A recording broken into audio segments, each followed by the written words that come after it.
Hello students, मैं हूं प्रदीप चौधरी। आप लोगों को हमने अपने पहले वीडियो में एक्सरसाइज 1.1 के बारे में बता दिया था पूरा क्वेश्चन। आज हम लोग एक्सरसाइज 1.2 के क्वेश्चनों को जानेंगे। चलिए, और जो ये आपका क्वेश्चन है वह NCERT की बुक से है।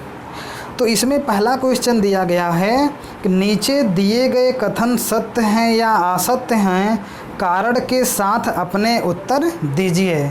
मतलब यहाँ पर आपका क्वेश्चन दिया गया है, आपको सही और गलत का चुनाव करना है कि कौन कथन सत्य है कौन असत्य है, और रीज़न भी आपको बताना है कि सत्य क्यों है और असत्य क्यों है। दोनों चीज़ों को आपको बताना है। तो इसमें पहला क्वेश्चन आपका दिया है, प्रत्येक अपरिमेय संख्या एक वास्तविक संख्या होती है। मतलब यहाँ पर सभी अपरिमेय संख्या को यह कह रहा है वास्तविक संख्या के लिए। तो जो आपका अपरिमेय संख्या है वह वास्तविक संख्या होती है या नहीं, आप इसको सबसे पहले इसकी परिभाषा से जान लीजिए। जैसे आपको बताया गया कि परिमेय संख्याएं और अपरिमेय संख्याएं मिल करके वास्तविक संख्याओं का निर्माण करती हैं। मतलब परिमेय तथा अपरिमेय दोनों संख्याओं से मिल करके वास्तविक संख्याएं बनती हैं। तो यहाँ आप देख रहे हैं अपरिमेय संख्या के बारे में कहा है, तो यहाँ चाहे परिमेय संख्या के बारे में कहे कि सभी जो है परिमेय संख्याएं वो वास्तविक संख्याएं होती हैं, चाहे आपका कहे सभी अपरिमेय संख्याएं वास्तविक संख्याएं होती हैं, यह कथन आपका जो है सत्य है। आप लिखेंगे उत्तर, यह कथन सत्य है, क्योंकि जो वास्तविक संख्याएं होती हैं वह परिमेय तथा अपरिमेय दोनों से मिलकर के बनी होती हैं। इसके बाद में आपका दूसरा है, संख्या रेखा का प्रत्येक बिंदु अंडर रूट यम के रूप का होता है, जहां यम एक प्राकृत संख्या है। अब आप इसके लिए संख्या रेखा को देख लीजिए।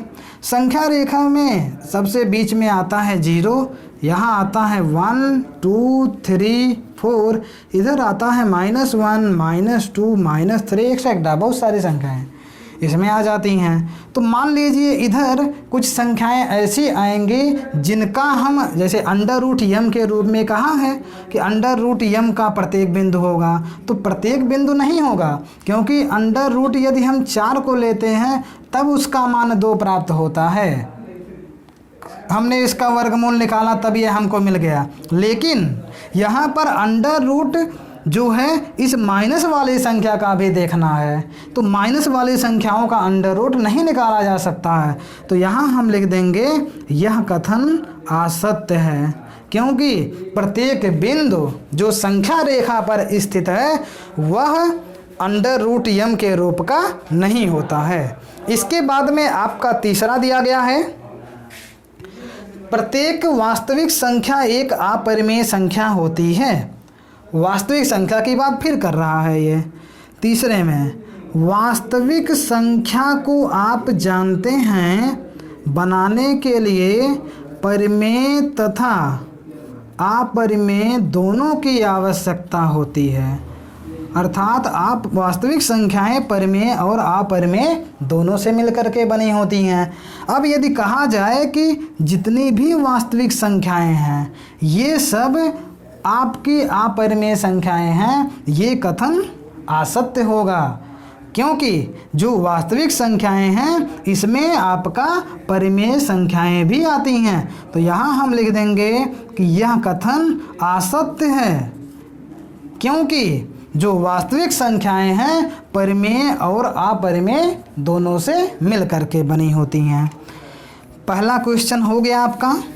इसके बाद में आपका क्वेश्चन नंबर 2 है। क्वेश्चन नंबर 2 आपका दिया गया है, क्या सभी धनात्मक पूर्णांकों के वर्गमूल अपरिमेय होते हैं? यदि नहीं तो एक ऐसी संख्या के वर्गमूल का उदाहरण दीजिए जो एक परिमेय संख्या है। चलिए क्वेश्चन को आप समझिएगा। क्या सभी धनात्मक पूर्णांकों के वर्गमूल, तो धनात्मक पूर्णांक आप जानते हैं 1 2 3 4 5 एक्सेट्रा, इन सभी का जो वर्गमूल होगा वह आपका अपरिमेय ही होता है।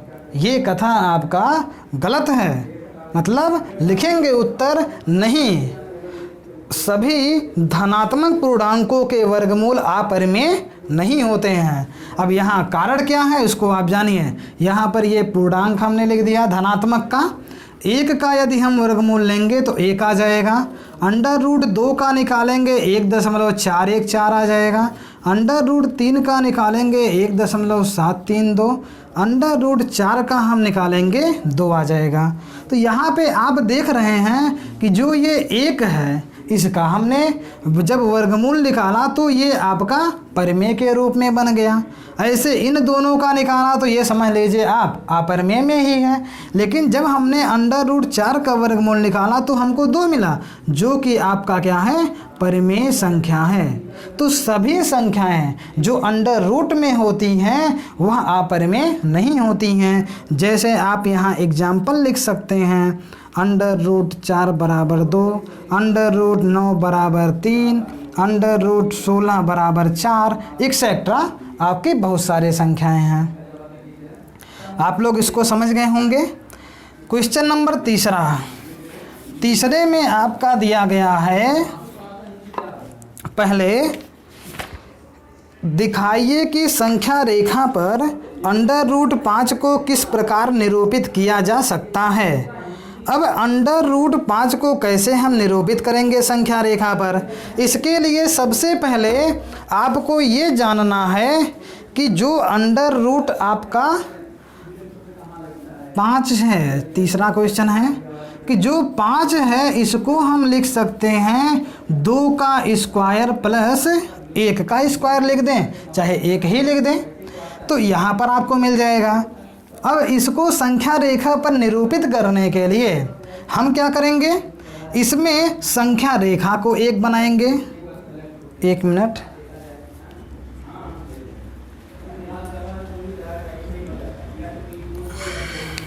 चलिए यहाँ पर हम संख्या रेखा को बनाएंगे। तो संख्या रेखा आप देख रहे हैं ऐसे खींच दिया गया।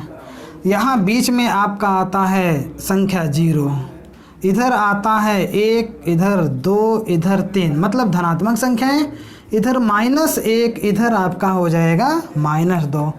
तो सबसे पहले कहा है कि 5 बराबर 2 का स्क्वायर। हम करेंगे क्या, इस 0 वाले को हम ओ मान लेंगे, सॉरी यहाँ पर हम क्या मान लेंगे, ओ पॉइंट मान लेंगे इसको, और यहाँ से 2 मात्रक की दूरी लेंगे, अर्थात यहाँ से ये 1, यहाँ से 2, और इसको हम मान लेंगे ए, अर्थात इन दोनों के जो बीच की दूरी आई है वह 2 मात्रक माना जाएगा। यहाँ सेंटीमीटर मीटर नहीं दिया है, इसलिए हम 2 मात्रक मानेंगे। अब इसके बाद में यहाँ 2 तक तो हो गया 2 मात्रक, अब ये 1 बचा है, तो करेंगे क्या, यहाँ से ऊपर हम किसी बिंदु को 1 मात्रक की दूरी पर ले लेंगे। मान लीजिए ये बिंदु आपका हो जाता है बी। अब बी से हम क्या करेंगे, ओ बिंदु पर मिला देंगे। अब ये आपका एक क्या बन गया, त्रिभुज, समकोण त्रिभुज बन गया ओ ए बी। अब हम पाइथागोरस प्रमेय का उपयोग करेंगे। पाइथागोरस प्रमेय क्या कहता है, जो कर्ण का वर्ग होता है, कर्ण का वर्ग जो है वह लंब के वर्ग और आधार के वर्ग के योग के बराबर होता है। अर्थात सूत्र आपको मिलेगा, कर्ण का स्क्वायर बराबर लंब का स्क्वायर प्लस आधार का स्क्वायर। कर्ण जो होता है वह 90 डिग्री के ठीक सामने का, अर्थात यहाँ पर 90 डिग्री बन रहा है, इसी के ठीक सामने जो ये भुजा होगी वह आपका कहलाएगा कर्ण। जो लंब बनाती है, मतलब जो 90 डिग्री बनाती है रेखा, वह लंब कहलाती है, और जो नीचे होता है उसे हम आधार कहते हैं या बेस कहते हैं। चलिए, कर्ण का स्क्वायर, कर्ण का मान है ओ बी। ओ बी का स्क्वायर बराबर लंब का मान यहाँ दिया है ए बी, क्योंकि ए हमने इस बिंदु को माना है, तो हो जाएगा ए बी स्क्वायर प्लस आधार जो है ओ से ए तक है, तो ये हो जाएगा आपका ओ ए स्क्वायर। मान रख दीजिए ओ बी स्क्वायर बराबर ए बी का मान आपका दिया है 1 का स्क्वायर, इसका मान है 2 का स्क्वायर, फिर इसके बाद में मिलेगा ओ बी स्क्वायर बराबर 1 + 4, जोड़ेंगे इसको आएगा 5, मतलब ओ बी का मान जो है मिलेगा √5। अब जब आपका ओ बी का मान मतलब यहाँ से ले करके यहाँ तक का मान जो है √5 मिल गया, अब आगे की जो प्रक्रिया है उसको करने के लिए आपको करना क्या होगा कि एक आप प्रकार में दूरी लीजिए ओ बी का। अब ये √5 नहीं लेना है, बस इतना दूरी लीजिए जितना का ये चित्र में बना हुआ है। ओ बी की दूरी ले करके प्रकार में एक ऐसा चाप लगाइए कि इस नंबर लाइन को वह काटे, और जिस बिंदु पे वह काटेगा उसको हम नाम दे देंगे सी। चलिए इतनी दूरी लेंगे, चाप हम ऐसे लगाएंगे, चाप जब लगाएंगे तो यह नंबर लाइन को इस बिंदु पे काट रहा है, यह हो जाएगा सी। तो जब हमने प्रकार में ओ बी की दूरी लिया है तो वही दूरी ओ सी का भी होगा, अर्थात हम कह सकते हैं कि ओ बी बराबर हो जाएगा ओ सी, और ओ बी का मान √5 है, ओ सी का भी मान √5 होगा, अर्थात हम इसका वर्गमूल निकालेंगे, आएगा 2, 3, 6, इसका वर्गमूल हो जाएगा। ये क्वेश्चन आपका समाप्त हो गया। अब इसके बाद में एक और क्वेश्चन आपकी किताब में दिया है, जिसमें आप इसमें देख सकते हैं, इसमें सब चीज़ें सल्यूशन खुद दिया ही गया है, आप इसको कर लीजिएगा। उम्मीद करते हैं आप लोगों को जितना भी क्वेश्चन बताया गया ये सभी समझ में आया होगा। आप लोगों से हम मिलते हैं अगले वीडियो में, तब तक के लिए आप ये सब तैयार कीजिएगा।